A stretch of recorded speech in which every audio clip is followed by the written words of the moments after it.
Hi, my name's Tom Meyer. I'm a naturalist at Baltimore Woods Nature Center in Marcellus, New York, and it's time for your Animal of the Week.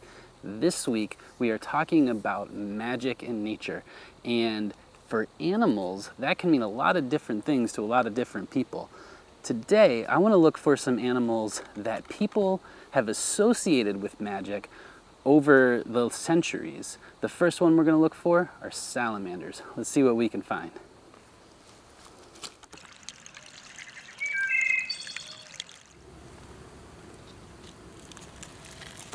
So here is a two-line salamander, and they tend to live next to cold, clear streams, just like this little one we have here at Baltimore Woods.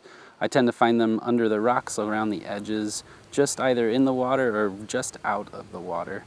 You can tell two-line salamander because they're this yellow bronze color with two black stripes down its back. So why is it that salamanders are considered magical? It goes so far back in history, we're not really sure when it began. We know they appear in ancient cultures like the Egyptians and ancient Christianity, usually as symbols of power against fire. For the last 2,000 years, people believed that salamanders were either born in fire or could put fire out just by walking across it. People believe that so much that cooking utensils were called salamanders. A hook to move the coals around was called a salamander. Asbestos, that fireproof material, when it first came out, there was a brand, they called it salamander wool. So this idea that salamanders are somehow associated and immune to fire goes back a really long time.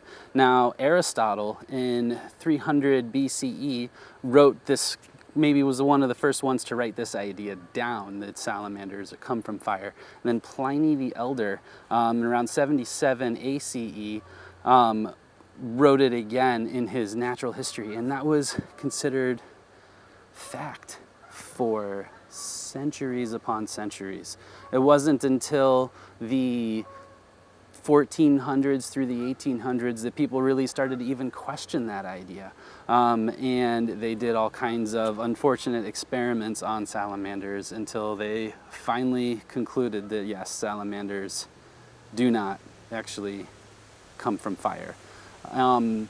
They actually come from water, quite the opposite. They're born in water, they spend time on land, and some, like the newts we have around here, the eastern newts, will go back to water as adults, and they all need water to either breathe or to lay eggs and survive.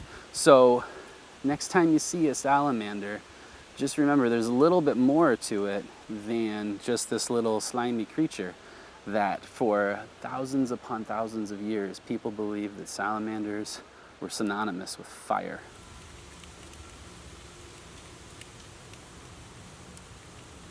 So there was a magical creature that lives in the water.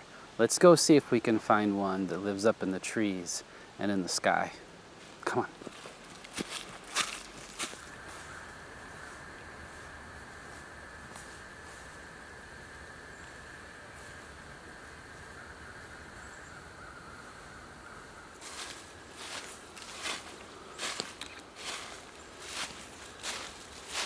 So right up here in this maple tree lives an owl. It's a little eastern screech owl. There's been an owl living there for the last 9 years, as far as I know. That's when I first saw it. When I came down the hill here, I just had this urge to look up, and I did. And there was this little screech owl sitting up in the tree, silent, quiet like a little ghost. Screech owls have had a long history with humans and magical folklore as well. Unfortunately, a lot of it not good. People in many cultures around the world, even today, believe that owls bring disease or misfortune, that owls are harbingers of death, or that they carry souls from the land of the living to the land of the dead. Now, in our culture today, owls are viewed much more favorably. We really appreciate their beauty, their abilities to hunt. That's not such a bad thing, because rather than being harbingers of death, they actually help us with our own health.